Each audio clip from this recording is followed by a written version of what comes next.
I want to start today with some of the thoughts that T-Bob opened their show with this morning. And he was talking about how much pressure that Brian Kelly is under in this game and moving forward when always being measured by Billy Napier. As we're well aware, the Florida job and the LSU job came open. LSU's came open first.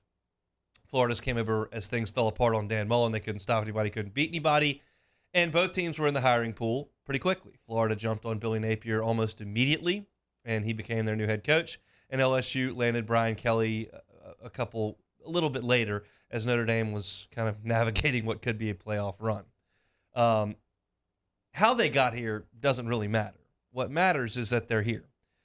Your thoughts on how their career paths will be measured and whether or not they're always looking at the other one or the fans are always looking at the other one, and how important is that to you? I don't think it's important at all. I think kind of how this thing plays out, you'll kind of see and kind of say, oh, well, Florida made the better hire or LSU did the better hire. But I think it's impossible to say that 6 weeks into a season and try to make a huge deal about it. Even in this matchup, whoever wins this game, you can't put everything, especially in year one with so much roster turnover. We know how, vital the transfer portal is. These are just totally revamped teams. And I think to kind of, make a statement or make a conclusion that, oh, well, yeah, if the LSU lost, so, they should have hired Billy Napier. I'm not going to go there. I don't think it's a big deal. I think time will tell this thing. It's way too soon in the process to kind of put a nail on, what that thing was. And I know a lot of people here in the state of Louisiana, they wanted the ULL coach. They wanted him to recruit the great state, put a seal around the borders and all that great stuff. But we'll see. I think the job that Coach Kelly's done in recruiting so far, I think you can kind of, lessen those worries about that and what he's going to do as a recruiter. But we know how important it is to go out there and win games on Saturday, and that's really, what they came here to do. So I'm not going to make a huge fuss about it, especially this early on. But I'm sure there's a lot of people in the state who will. So for me, these conversations hold a lot more water if you've got an in-state rival that's the most important thing to you. If you're not necessarily a program that competes for national titles, if you play each other every year, that record gets brought up more. You've had guys get fired from places that didn't necessarily have national championship aspirations because they couldn't beat the rival. And, Pat Dye is celebrated, legendary at Auburn. Never won a national championship, but he owned Alabama for half a decade. Mm-hmm. That becomes important. For LSU and Florida, to me, that is far from the most important thing. Billy Napier has expectations at Florida. Brian Kelly has expectations at LSU. They're very similar because of the statutes of the programs. But this deal where we're measuring who does what doesn't matter. Because if Brian Kelly wins 2 more games per year, wins his division 1 more time than Billy Napier, neither one of them ever make the playoffs, and they're both out of here in 9 years, not a single human alive in Baton Rouge is going to go, well, we got the right guy in Kelly. That Napier guy didn't win anything at Florida either. In fact, he was a little bit worse. No. And if Brian Kelly comes here and coaches for 9 years and plays for 2 national championships, wins one of them and wins the league twice, and Billy Napier coaches at Florida for 11 years and wins 2 national titles, and everything looks pretty similar, no one's going to, he got 2 and Kelly only got 1 and we only played for 1 more. And they could have had Napier, they would have gotten 2. No one will think that way. Now, if Brian Kelly never gets it off the ground and gets let go after 6 years when they can afford the buyout and he never won more than 8 games and Napier wins 4 titles at Florida, okay, we can have the discussion then. Mm-hmm. If Napier pulls up Ron Zook and is out of there in 3 years and Kelly wins 2 titles, you can go, well, dodged a bullet there. Napier got on the big stage and couldn't get it done, and Kelly won us 2 titles.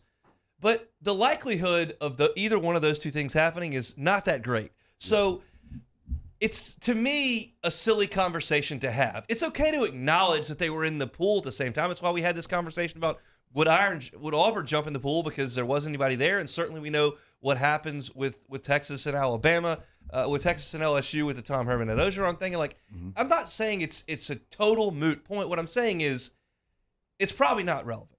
Yeah, and I think when you look at the avenues to kind of do the things each program wants to do, they're actually do totally different things. Florida's not going to be staring down Alabama down the throat.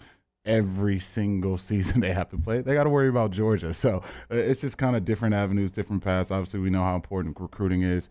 If you're Coach Kelly, you hold the state of Louisiana down, you're going to put yourself in a great, great spot. I know Billy's going to try to stick his hand in that cookie jar as much as he can, but it's just you actually do different things. If you're the Florida head coach, you want to hold down the state of Florida and obviously go the route that way. So I'm not going to get too much fuss about this. It's just so early on in the process, and I know just the hatred we have for Florida and Baton Rouge. There's always going to be kind of that tie, and when you have to play those guys every single year, so you kind of can't avoid that matchup. But I think for me, I'm not going to overblow this thing. It's way too soon, and we'll kind of see what these coaches do with their tenures at their respective schools. But I'm not going to blow this thing out of the water. The other side of this is if one of these coaches were to win 7 in a row over the other one, okay, well, that would carry some weight. That hasn't happened much since Spurrier did it to LSU.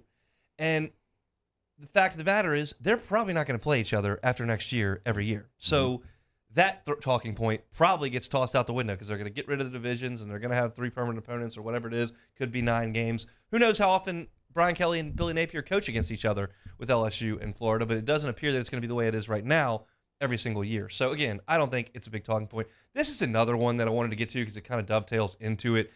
This is probably a conversation for a different day, years down the road, but it's the way I feel, and it's something that always gets brought up. And I want your thoughts on it before I give mine. People always talk about, even with the Brian Kelly contract, you got 9 years, $95 million. And you hear that, well, if we're paying you all that money, you have to perform X. You have to perform this. I don't think there's any correlation there, but I'll get your thoughts on, you make the big bucks more than most other people, you better achieve here at LSU. Yeah, I'm not going there. It's about the resume. Look at Brian Kelly's resume, then look at Billy Napier's resume. Look at the ULL Sun Belt coach and a guy who's got Notre Dame to 2 national titles. It's like you can't make that case.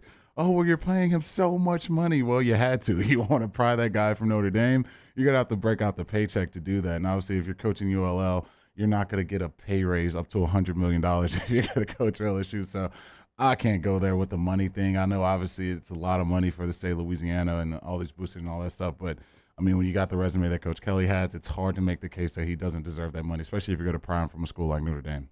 Brian Kelly's expectations here at LSU are the same if he makes $100 million or if he makes $35 to me. If you come here making $35 million a year and you go 8-4 every year, everyone's going to be ticked. If you come here and you make $100 million and you go 8-4 every year, everyone's going to be ticked. This is not like buying a hotel room or a car. If I spend half the money on the hotel room and it's half as good, that's my fault. If I spend half as much money on a car and it breaks down all the time, well, that's my fault for not making the. But this is not like that. The expectation at LSU is the expectation at LSU. Again, $95 million. Your expectation is to challenge for the West, New Year's 6, get to the playoff, win a national championship. Just because if you paid him 6 years, $25 million, like Shane Beamer's getting paid, you wouldn't expect, okay, well, yeah, you can do half that. That'd be fine. If yeah, just get me to 8 wins, 9 wins. Man, if you win 10 one year, that'd be good. Because we're only paying you. That's not how this thing works. And so every time someone talks about, well, they're paying him all this money, he better win. No, he's putting the purple and gold on, so he better win. Like that's, it doesn't have anything to do with money to me. I mean, the pressure then doesn't lie on the coach because he's making so much money. The pressure, because there's so much money involved, goes to the athletic director because he's going to go back to these guys who pay all the money for this and go, hey, I need $100 million because that's how I hire coaches. And they go, not for that. No, not at all. That has nothing to do with the head coach's expectation. I mean, look no further than the last 2 coaches who won national championships here. The expectations are the expectations. We don't care what skins you have on the wall. We don't care what you've done in the past. Like, the standard is the standard. So once that thing kind of goes off the rails, we don't care what you did. So God forbid you don't win anything to start. You don't have that at least. It's just not what you can do in this state. Like, you're expected to compete for national titles, and you're expected to win them. And I think when the product on the field doesn't, show that, you're not going to be coaching here very long. Whether you're getting $100 million or you're getting $20 million, doesn't matter what you're getting paid. So I'm not going to make a big deal about the money either. I don't know. I didn't listen to T-Bob today, so I don't know what his point was. His point was, look, Billy Napier wanted this job. They went and got Brian Kelly. You're going to be measured in your tenure based on what Billy Napier does. And while I don't think that's a totally irrelevant talking point because I understand they were both available for hire and you chose one of them. I understand that. But it doesn't change the standard at LSU. Brian Kelly doesn't get off the hook if he coaches 10 years, wins 10 games one time, and never plays in a playoff or a national championship, never wins his division, and Billy Napier flames out in 3 years in Gainesville. No one would look at it and go, oh, well, he's better than Napier, so nice. It's just, the standard is what it is. That's the line you said. The standard is what it is, no matter who you hired. Yeah, no, it is. And I think for Florida, it's pretty similar there. So I can get, like, if you kind of want to tie, like, you can't go to be the Florida head coach, especially what Urban just did there. Like, the blueprint is already set. So I get it in that front. Like, they're both expected to win. You can't just have 8-4, 7-5. Oh, we won a bowl game. Congratulations. Like, no, I get it. That's probably the only correlation I can make between these coaches. But like you said, once you're not playing Florida every year, like, this narrative, it's really like, I mean, does it really matter? Like, it's not that big of a story to me.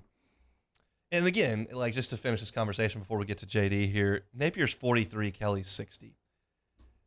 They're just at a little bit different points of when they were hired. And is Billy Napier the next Nick Saban to, what we think Kirby Smart could become? He may be. And if it's not and you didn't hire him, okay. If he goes on a run for 17 years and wins 5 national championships, that changes my conversation. Like, it does. Yeah. But it's so unlikely that happens that trying to force that down somebody's throat right now when they both coached for a month and a half in real games, I just can't. That's just not where I'm at with this one this week. I guess the question would be for people in Louisiana, if Herman goes to Texas and he wins a national title, is that a thing that we're like, oh, my goodness, we should have hired that guy? Or since that he fell off the face of the earth, it's like no one gives a care about it anymore. Yeah, well, and you got the national championship. So neither one of those guys had the ending they expected when they took those jobs, but here we are. Thanks so much for watching Hunt and Hill on YouTube. Now do us a favor. Hit the red subscribe button below and throw us a like. We'll see you next time.